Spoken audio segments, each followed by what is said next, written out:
पर्वतीय मिट्टी की अपनी एक जुबान होती है। यहाँ फसल जब पकती है तो ना सिर्फ फसल मुस्कुराती है बल्कि पूरा पहाड़ हंसता है। लेकिन एक बात ये भी है कि यहाँ खेती चुनौतियों से भरी है, लेकिन कहते हैं कि जहाँ चुनौती वहीं अवसर। तो कैसे यहाँ पर सरकार इस चुनौती को अवसर में बदलने का प्रयास कर रही है। और आप जानते हैं कि कृषि संकल्प अभियान चल रहा है। जी हाँ, विकसित कृषि संकल्प अभियान के माध्यम से देश के कोने कोने में जाया जा रहा है और साइंटिस्ट और मंत्री और तमाम अमला वहाँ पहुंचकर किसानों की समस्याओं को सुन रहा है, समझ रहा है, उनका समाधान निकालने का प्रयास किया जा रहा है। इसी सिलसिले में हम पहुंचे उत्तराखंड और देहरादून में इस वक्त उपस्थित हैं और हमारे साथ यहाँ पर कृषि मंत्री श्री गणेश जोशी जी हैं।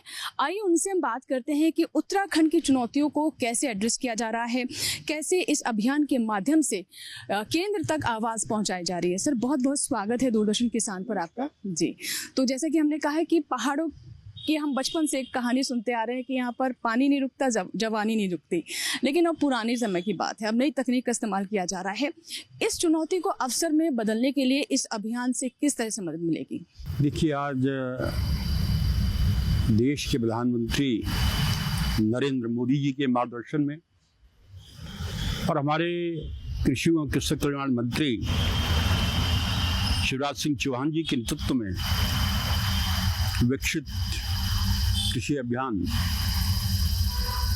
29 तारीख से 12 तारीख तक पूरे देश में चल रहा है, जिसमें हमारे वैज्ञानिक किसानों के बीच में जाकर किसानों को नई तकनीक अवगत करा रहे हैं।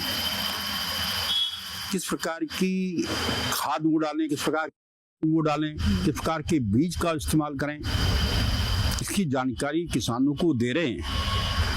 हमारे यहाँ 670 न्याय पंचायतें हैं, उसमें से 540 न्याय पंचायतों हमने कार्यक्रम किया है। 60,000 से अधिक किसान इन कार्यक्रमों में उपस्थित रहे हैं और मुझे ये कहते हुए गर्व होता है कि हमारे जो प्रदेश की बात आपने कही, आज जो लोग पलायन कर रहे थे, तो रोजगार की तलाश में अपने गांव घर छोड़कर बड़े शहरों की ओर जा रहे थे, आज वो नौजवान कृषि के क्षेत्र में, हॉर्टिकल्चर के क्षेत्र में काम कर रहे हैं और उससे जहां अपनी आर्थिकी मजबूत कर रहे हैं, कुछ लोगों को रोजगार देने का काम वो कर रहे हैं। हमसे बात करने के लिए सर बहुत बहुत शुक्रिया और मेरी शुभकामनाएं। जो संकल्प लेकर ये अभियान बढ़ाया जा रहा है उसमें किसानों को लाभ हो और आप किसानों के लिए जो करना चाहते हैं उसमें कामयाबी मिले। बहुत बहुत धन्यवाद।